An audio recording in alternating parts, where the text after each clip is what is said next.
Part 2। Hello guys, स्वागत है आपका fact of the universe YouTube channel में। पिछले वीडियो में आपने देखा top 3 wonders of the world के बारे में। आज की वीडियो में हम देखेंगे facts about next 4 wonders of the world के बारे में। So don't forget to watch till end. Number 4, facts about Machu Picchu. Machu Picchu में इमारतें और मंदिर और अभ्यारण्य भी मौजूद हैं। पहाड़ी के किनारे से गिर न जाए इसके लिए इंका के लोगों ने 600 से भी ज्यादा छतों का निर्माण किया था। बाद में 1867 में जर्मन बिजनेसमैन ऑगुस्टो बॉन्स ने इसे खोजकर लूटा था। कहा जाता है कि इस जगह पर कुछ समय पहले जर्मन इंजीनियर जेम ए वो हौसले भी आकर गए थे। इतिहासकारों के अनुसार 1874 में माचू पिचू का नक्शा बनाया गया था। 1912 के बाद से माचू पिच्चू का आधुनिकीकरण किया गया था और इसे वर्तमान रूप दिया गया था। कुछ शोधकर्ता माचू पिच्चू को एलियन से जुड़ा हुआ बताते हैं। उनका कहना है कि इस जगह का निर्माण मनुष्य ने नहीं बल्कि एलियंस ने किया है।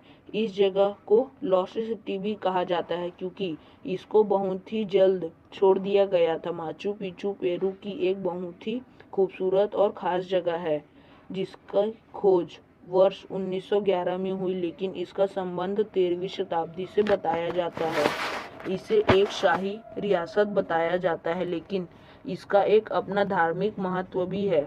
हर साल इनका ट्रेल पर एक रेस भी होती है जो 26 मील की मैराथन के समान होती है। इस रेस को पार करने का अब तक का सबसे कम समय 3 घंटे 26 मिनट का है। माचू पिच्चू का मतलब होता है पुरानी चोटी, जिसका संबंध इंका सभ्यता से बताया जाता है। इंका सभ्यता रहस्यों से भरी हुई है।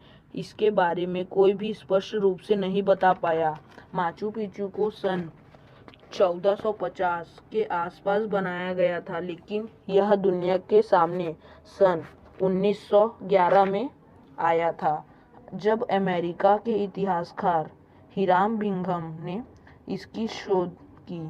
इंका के लोग क्वेशाऊ भाषा में बात करते थे और आज भी कई सारे लोग यहाँ पर इस भाषा का ही प्रयोग करते हैं। Number 5, facts about Colosseum. Colosseum या कोलोलिसियम लैटिन वर्ड में एम्फिथेरियम फ्लैवियम इटलावी एम्फिटेरियो फ्लैविया कोलेसो इटली देश के रोमन नगर में मध्य निर्मित रोमन साम्राज्य का सबसे विशाल एम्फिथेरियर है। यह रोमन संस्थापक और अभियांत्रिकी का सर्वोत्कृष्ट नमूना माना जाता है। इसका निर्माण तत्कालीन शासक वेस्पियन ने 70वीं से 72वीं ईस्वी के मध्य प्रारंभ किया और 80 ईस्वी में इसको सम्राट टाइटस ने पूरा किया। 81 और 93 वर्षों के बीच इसमें डोमिशियन के राज में इसमें कुछ और परिवर्तन करवाया गया। इस भवन का नाम एम्फिटेरियम फ्लैवियम और वेस्पियन और टाइटस के पारिवारिक नाम वेलेसियस के कारण है। अंडाकार कोलोसियम की क्षमता 50,000 दर्शकों की थी। उस समय से साधारण बात नहीं थी। इस स्टेडियम में योद्धाओं के बीच मात्र मनोरंजन के लिए खूनी लड़ाई हुआ करती थी। योद्धाओं को जानवरों से भी लड़ना पड़ता था। ग्लेशियर बाघों से लड़ते थे। अनुमान है कि इस स्टेडियम के ऐसे प्रदर्शनों के लगभग 5 लाख पशुओं और 10 लाख मनुष्य मारे गए थे। इसके अतिरिक्त पौराणिक कथाओं पर आधारित नाटक भी यहाँ खेले जाते थे। साल में 2 बार भव्य योजना होते थे और रोमन वासी इस खेल को बहुत पसंद करते थे। पूर्व मध्य काल में इस इमारत को सार्वजनिक प्रयोग के लिए बंद कर लिया गया। बाद में इसे निवास, कार्यालय, धार्मिक कार्यों के लिए और तीर्थ स्थल के रूप में प्रयोग किया जाता है। आज 21वीं शताब्दी में यह भूकंप और पत्थर चोरी के कारण केवल खंडहर के रूप में ही बची है, लेकिन इसके खंडहर को पर्यटकों के लिए आज संवार कर रखा गया है। यूनेस्को द्वारा इसका चयन विश्व विरासत के रूप में किया गया है।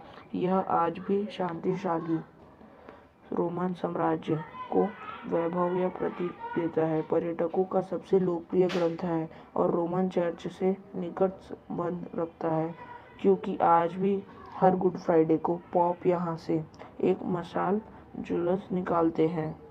Number 6, facts about Petra. Petra को अरबी में अल बतरा कहा जाता है, अंग्रेजी में पेट्रा और हिंदी में पेट्रा कहा जाता है। जॉर्डन के महान प्रांत में स्थित एक ऐतिहासिक नगरी है जो अपने पत्थर से तराशी गई इमारतों और जलवाहन प्रणाली के लिए प्रसिद्ध है। इस 6वीं शताब्दी ईसा पूर्व में नताब्दियों ने अपनी राजधानी के तौर पर स्थापित किया था। माना जाता है कि इसका निर्माण कार्य 1200 ईसा पूर्व में के आसपास शुरू हुआ था। आधुनिक युग में यह एक मशहूर पर्यटक स्थल बन गया है।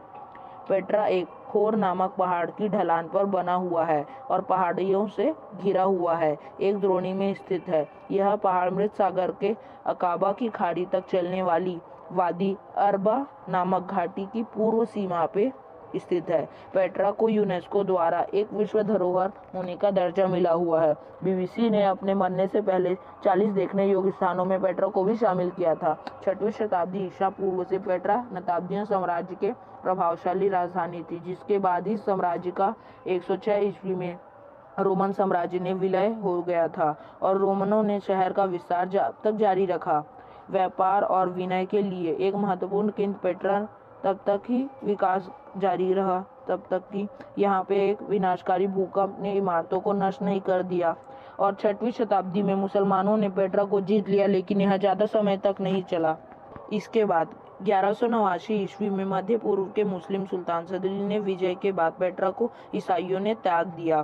ट्रांस जॉर्डन के गठन के बाद इस स्थल की पहली वास्तविक पुरातात्विक खुदाई 1929 ईस्वी में की गई थी। 1979 में स्टीवन फ्लिपर्स ने फिल्म इंडेन में जॉन्स और लाश क्रूडेस का फिल्मांकन किया इस स्थान पर ही किया था, जिसके कारण यह जॉर्डन के सबसे बड़े पर्यटक आकर्षण बन गए।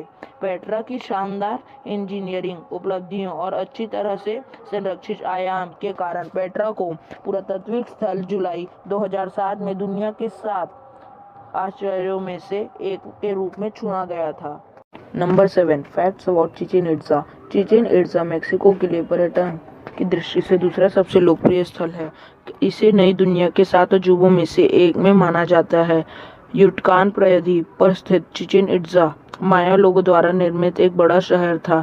यह लगभग 600 ईस्वी सन से शुरू हुआ और 1221 तक, जब क्षेत्र की सतह मायापन में संरक्षित हो गई।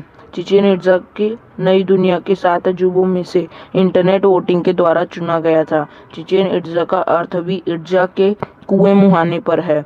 ऐसा कहा जाता है कि चिचेन इट्जा को बनाया गया है क्योंकि यहाँ पास में 2 बड़े प्राकृतिक सिंकहोल का स्थान था जो साल भर पानी उपलब्ध करते थे। लगभग 600 ईस्वी में चिचेन इट्जा ने क्षेत्र में महत्व हासिल करना शुरू कर दिया था। 900 से 1050 ईस्वी के बीच चिचेन इट्जा का शक्तिशाली राजधानी बन गया था। इसने उस समय उत्तरी और मध्य युक्तान को भी नियंत्रित कर लिया था। यह सबसे बड़ा माया शहरों में से एक था और किसी भी माया आबादी थी। इसमें 5 किलोमीटर की दूरी तय की थी। चिचेन इट्जा में रहने वाले कई माया लोग बहुत कुशल कारीगर थे, जिनमें मूर्तिकार, बुनकर, ज्वेलर्स और कुम्हार भी थे। वास्तुशिल्प शैलियों की एक विस्तृत विविधता है जो इस तथ्य के लिए जिम्मेदार है। चिचेन इट्जा में इतनी विविध आबादी और संस्कृति थी। चिचेन इट्जा के लोग ने क्षेत्रीय जनजातियों के साथ मजबूत सहयोग बनाया और इससे उन्हें 2 शताब्दी तक पनपने में मदद मिली।